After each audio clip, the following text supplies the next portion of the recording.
Hello everyone, welcome to my mini blog. আশা করি তোমরা সকলেই ভালো আছো, আমরাও খুব ভালো আছি। তা আজকে আমরা বেরিয়ে পড়েছিলাম কুট্টুসের চুল কাটার উদ্দেশ্যে। হ্যাঁ, ওর 18 মাস হয়ে গেছে, তাই জন্য চুলটা কেটে দেওয়া খুবই দরকার। 18 মাস অবশ্য অনেক দিন আগেই হয়ে গেছিলো, কিন্তু ব্যস্ততার কারণে আমরা সেটা আমাদের টাইম হয়ে উঠছিল না। তো সেই জন্য আমরা সময় করতে পারছিলাম না বলে নিয়েও যাওয়া হচ্ছিল না।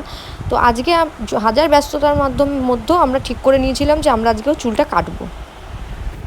আর দেখো, কুট্টুস তো বুঝতেই পারছে না যে ও কোথায় যাচ্ছে। ও ভাবছে হয়তো আমরা হয়তো ঘুরতে যাচ্ছি, কারণ ঘুরতে গেতে ও খুবই ভালোবাসে। যখনই ঘুরতে যাওয়ার নাম শোনা হয় তখনই ও খুব আনন্দ পায়, বা যাওয়ার জন্য যেই যাক না কেন যাওয়ার জন্য খুব চিল্লামিল্লি করে বা যাওয়ার জন্য যায় তাদের সাথে। তারপর আমরা বসে গেছিলাম সেলুনে। কুট্টুস বুঝতেই পারছিল না যে কি হচ্ছে।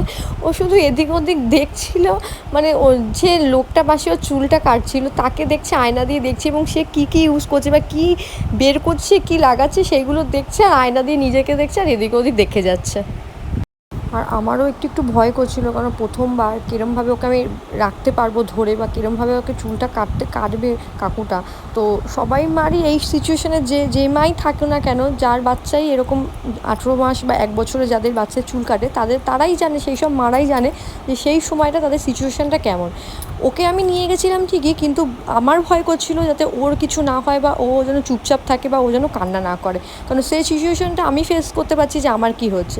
তো দেখছি যে ওকে আমি যেভাবে ধরে নিয়েছিলাম ধরে রেখেছিলাম, ও কিন্তু একটুও নড়েনি বা কান্নাও করেনি বা কোনো ছটফটই করেনি। আমি অনেকের কাছে শুনেছি যে এই ফার্স্ট টাইম চুল কাটার সময় বাচ্চারা অনেক নড়ে বা কান্নাকাটি করে, ভয় পায়, কিন্তু আমি ওকে প্রথমবার দেখলাম যে ও সেই না কোনো ভয় পেয়েছে, না নড়াচড়া করেছে, না কোনো কিছুই অসুবিধা করেনি, বরং চুপচাপ বসে আয়নায় দেখে যাচ্ছে যে ওর মাথার সাথে কী করা হচ্ছে। আর চুপচাপ বসে যেরমভাবে আমি ওকে রেখে দিয়েছিলাম, মাথা যেরমভাবে যেদিকে আমি সেইভাবে রেখে দিয়েছিলাম সেইভাবেই ও চুপচাপ বসেছিল। আমার কোনো অসুবিধাই হয়নি। এই যে ওর চুল কাটা কমপ্লিট, ও একটু এদিক ওদিক দেখছে, কিন্তু খুব একটা জ্বালাতন করেনি, হালকা পাতলা নড়েছিল। তো ঠিক আছে, সেটুকু হয়তো বাচ্চারা নড়ে। তো এখন আমরা বাড়ির উদ্দেশ্যে রওনা দেবো, কারণ অনেকটা দেরি হয়ে গেছে।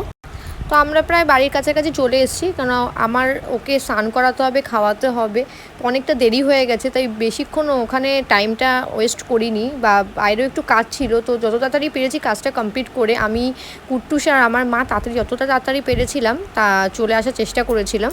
তো আর বাইরে যা গরম, এই ছোটো বাচ্চাদেরকে নিয়ে বাইরে বেরোলে খুবই কষ্ট হয়, নিজেদেরও খুব কষ্ট হয়, এবং বাচ্চা যে থাকে সাথেও তাদেরও কষ্ট হয়।